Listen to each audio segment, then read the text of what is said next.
Nitrous Oxide Systems Progressive Controller. Sorry, having a little fun. How you doing, buddy? Good? This car quick? Yeah. Yeah? Oh, yeah.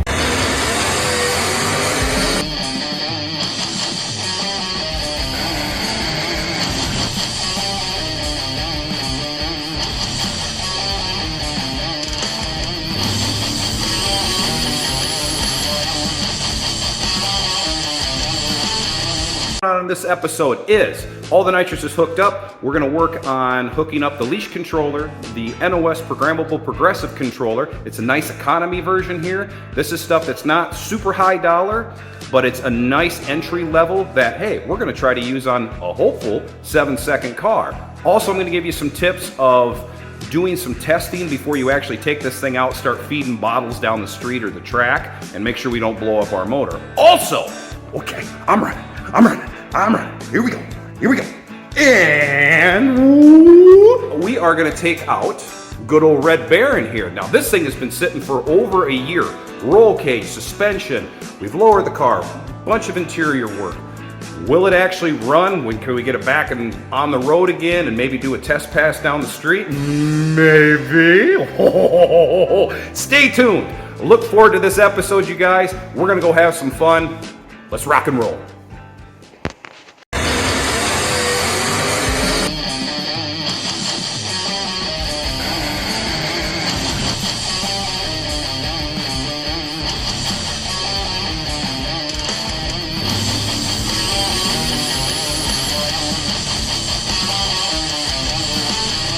We're doing this in an economy type of version, right? So we're not using the absolute best progressive controller because we don't need to. This thing here, you know, that's a single stage. That's nothing crazy. It is a Steve Johnson induction solution kit, so the money was spent in the right area. But the leash controller, you can get into one of those things for, let's just say, under $100. I'm going to show you how easy it is to hook up and why we want to do it. Also, the progressive controller. There are more expensive ones out there, but the NOS progressive controller, programmable controller, is really nice. You're spending less than probably $400. I'm not sure where they're at right now, but you're spending less than $400 on this thing, and they work great. Some people like them, some people don't, but if you're doing a single stage setup, they work pretty darn well. All right, so I'm going to show you guys that. I also wanted to say this, that if you're doing like a fogger kit, keep in mind that moving into like a Steve Johnson induction solution, some people say, oh man, that's big bucks and that's huge. You're spending on an NOS fogger, you're probably spending around $1,500 on that kit. You have to bend everything up. You have to tap it, drill it, put your nozzles in, do all that stuff, right? Right. Now, you can send your intake out to Steve. He will end up welding on these bungs. Here, sorry, don't mean to put my hand on the camera, but he'll end up welding on those bungs. Also, you can see how well those lines are bent up. Beautiful bend up job. The wiring is tucked underneath the intake manifold. Nothing crazy like that. It looks professional. Why? Because it's professional.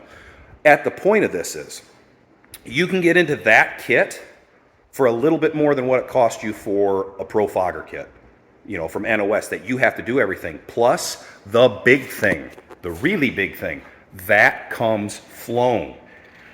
They put it on a flow bench and they actually flow out the nitrous on your intake manifold and then give you, I believe it's a batch of about 5 jets that you choose.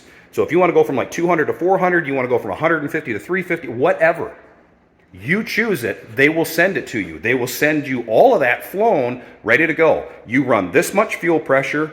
Timing is going to be an average that you're going to have to track test, you know, look at your plugs, maybe make a half, you know, an 1/8 mile run, pull your plugs out, shut it down, pull your plugs out, see if everything's going good. If it's good, go have fun.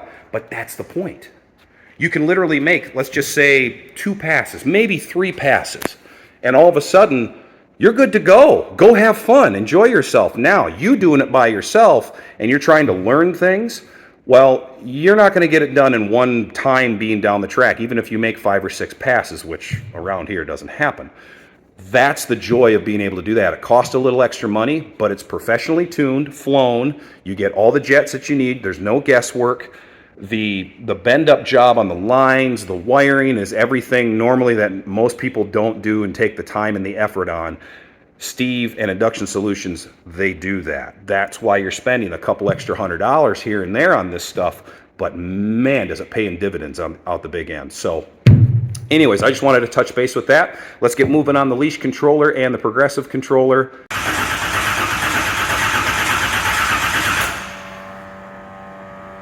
Any day now. It's been a little while. Oh, oh.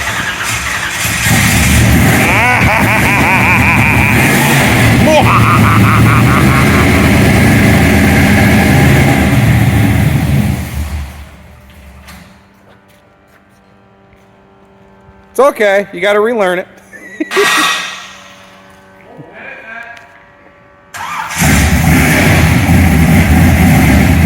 Have not had this car out since the suspension, roll cage, interior. That's right, Scoop, the interior.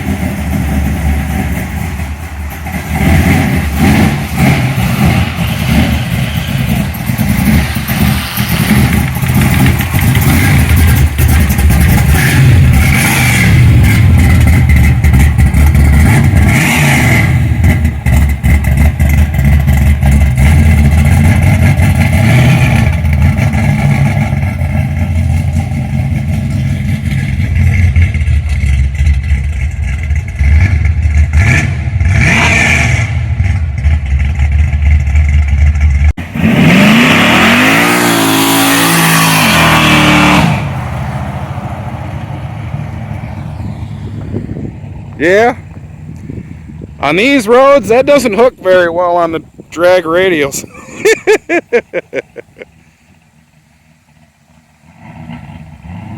As you can tell, this is crap road. Oh, he's not even, he's just backing down the frickin' road here.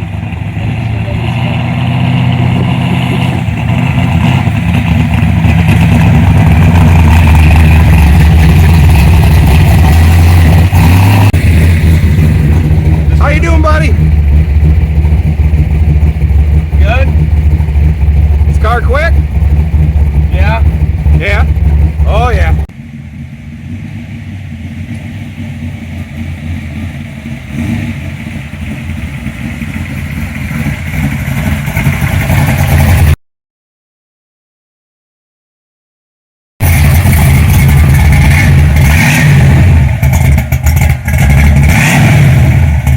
The leash controller. So what is it? What's it do?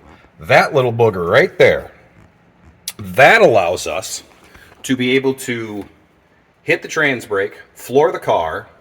So you would be activating the nitrous, but the nitrous isn't activated. That cancels it out. As soon as I release the trans brake, boom, the nitrous instantly comes on. That little sucker is fantastic because it simplifies everything, super easy hookups. Plus also, it lets you run your purge valve system through this, and it has a relay setup on this to also run your purge valve. So it's an all-in-one single-stage nitrous. It's not a controller, but it's a very helpful box that allows you to hook up your trans brake, a single-stage nitrous, and your purge valve and everything. So let's take a look at it. So this little booger, now keep in mind your progressive controller is also going to run off this thing as well.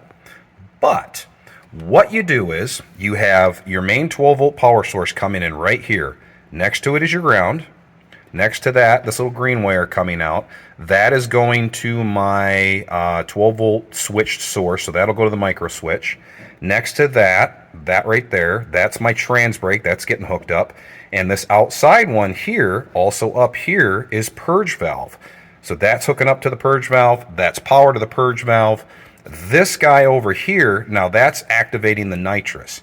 So what I'm also going to do off of that, this big red wire that you see coming out, going that way, that hooks up power to the solenoids themselves. Next one in, this little blue and white one down here, that little guy, well, that hooks up to the NOS controller for its first stage. And this yellow wire that you see right here, that's over here, that is my retard. So everything gets activated off that. So you want obviously you want the solenoids and the progressive controller and your retard to activate as soon as you release the trans brake, because you want to pull timing, you want to work the progressive controller, and also you want to put power to your solenoids. That is how you hook that thing up. Now before, this right here, this is my first stage. This is getting, getting off the switch here. How about this? How about we actually go to getting power to everything? This little white wire here is going to go to my 12-volt switch source. Now, not going to the micro switch. This is going to the roll cage. So that's going to this guy down here. So that's going to be off of that switch up there. The way that I'm setting this up for the old man is when he activates the nitrous, this will turn on, and all of a sudden you'll see the screen turn on, and there's a little tack that goes on there. I'll show that to you guys here in a second. And then he can just look over, and when he sees that activate, then he knows, hey, I armed everything. This is just how he wants it. This is how we're doing it. So you got your main 12 switch. You got your ground down here, this little guy right here. So we're just grounding that out. This is my first stage. The red wire, or I'm sorry, the white with the red curl or whatever you want to call it. The red one here, that's going to be the second stage. We're not using it. You're not using any of this. This green wire here goes into the tack, because obviously we want to be able to have a safety on it. If this thing hits 8,000 RPM or something like that, it instantly shuts the nitrous off. You can also have it turn on at a specific RPM. So if you want to have it turn on at, say, 5,000 RPM, something like that. So you got to have your tack lead going off of it. This connector over here is, if you want to option up, it'll put bottle pressure into this, so it'll sensor your bottle pressure and all that. I'm not worried about that. We don't care about that. But that's literally how you hook one of these bad boys up. That's it. So you just tack wire, stage one. Your yellow and orange here, you don't use. This white wire here is going to go to your 12-volt source. Blue and white wire is going to go to your first stage. That's all you hook up. Now, we hook it up into the activation of the leash switch. So boom, it turns on as soon as we let go of the trans brake. Over here, your blue side, that's stage one. This red one over here, that's stage two. Obviously, we ground this unit, so this is grounded all the way over here. So again, this runs off my ground. My other one's coming down here, and I just tucked it behind the box because we're not using it. And then out to the solenoids. Out we go. That is your hookup. That's it. Then from there, then we get into actually programming the system. Then we turn it on, and then you can go through and program the system. I can show you that once I actually get power onto it, and I'll run you guys through just a brief little how-to if you really need that. But that literally is it. That's how you hook the whole thing up. So that is how we're going to hook up a single stage with a leash controller and a progressive controller on top of it. All right, so now we got everything activated. We're good to go. Now what we're going to do is run through the home screen. This is like the third time I've done it. Now I remember to turn the microphone on. So that's why the old man's laughing. So now what we're going to do is we're going to go through the home screen. So we're going to click on nitrous configurations. We're going to go through here. We're going to go down to stage one. Click it on, setup. It's enabled, so I didn't turn it off. You can turn it off if you want to, but it's enabled. I'm not worrying about a specific RPM to activate it at. This is where it turns off at, is 7,900. And then you can literally, move this thing anywhere you want it to be, and it'll set it up where you want. It's pretty straightforward. Ramp builder. Now this is what you guys are probably more wanting to get into. This is just what I have set up for the initial test here. 50%, ending at 100%. There's no delay, so when I let off the trans brake, it instantly goes. There's no, hey, I want to wait till I'm 100 feet out and it turns on. You can if you want for like no prep stuff, but we're not worried about that. Ramp time, how long it takes to ramp from 50% to 100%. That's within your ramp time. And it's just like a little calculator. You can put in whatever you want. And then stage duration. This is where it's going to be fun. This is where I like it to where, say this car will run a 790 8.0. Well, we can have it stay on for, say, 3 seconds, automatically turn off. The old man can keep his foot flat to the floor. And then you just actually set it up through here to slow the car down. So 3 seconds, it might run an 840. Okay, well, at that point, then we go to 2.5 seconds and so on and so forth. And you just keep trimming it back until you hit within that 850 zone. You don't have to worry about letting off, sandbagging, nothing like that. You let the computer do it for you.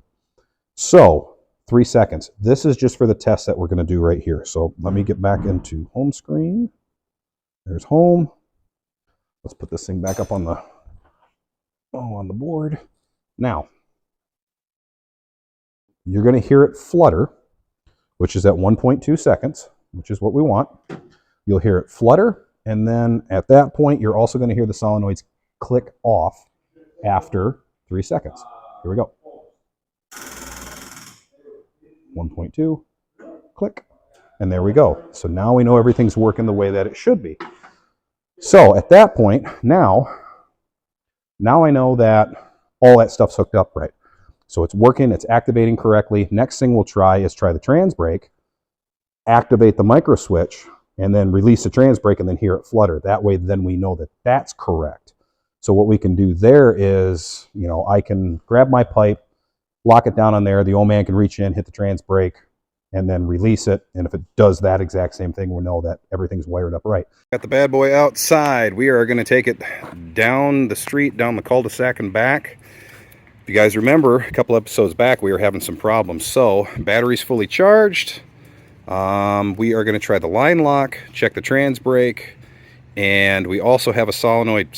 We have some pills in there for checking to make sure that the shifter is actually going to shift by itself. So we're going to try that. We just got a little one in here right now, little 4,000 RPMer.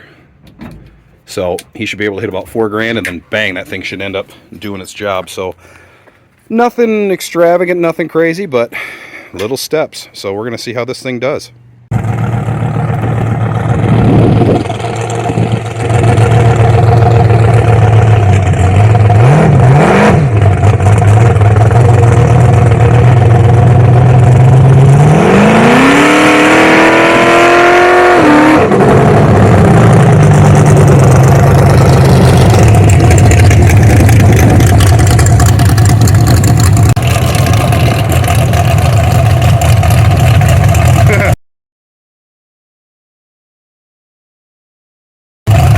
Plug that here.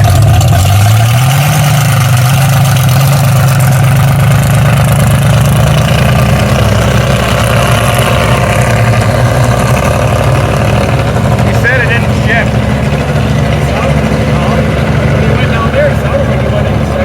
I think he might have automatically did it. I don't know. I have to talk to him, but I got a 4,000 chip in it. But what was weird was the old box, it had another RPM activation switch, but one's built right in the damn thing.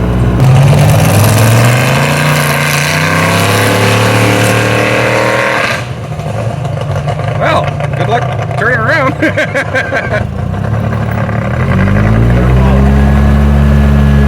He's gonna run out of juice. Yeah. Oh, there he goes. I see there's a farmer over here.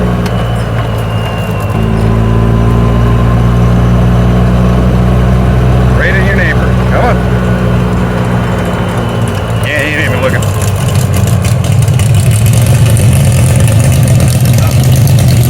He's good.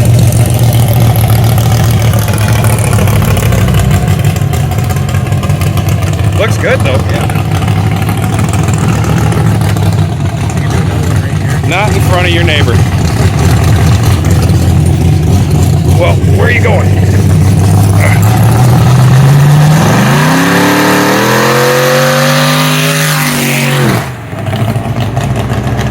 All right, so we are whapping. Wah, whack, go wait, whap it. Wah. So we are wrapping up the day. We just took the old man's red Camaro out, had some fun with that thing. Everything ran good. Everything, it's pretty amazing when you actually have your volts up and everything's correct. So we ended up doing that. Yeah, had some fun. Trans brake works solid, as you guys saw. Line lock works. Everything works as though it should. We did have a problem with the RPM activation switch. It's supposed to be for the shifter. For some reason, it's not activating. So I'll have to go through that. No big deal. No big deal. So we'll finish up on setting up the purge valve, going through my 3 little tests to make sure that the nitrous kit and everything's going to work properly before we go out and actually try that out and test that out. that'll be next week. But yeah, like I said, we're just wrapping everything up. Everybody's getting ready to go home, getting ready for the next work week. Schuler's bringing in the dually, and I will catch you guys on another episode. Peace out, my friends. Keep the fires going, keep those tires rolling, do some big old smoky burnout.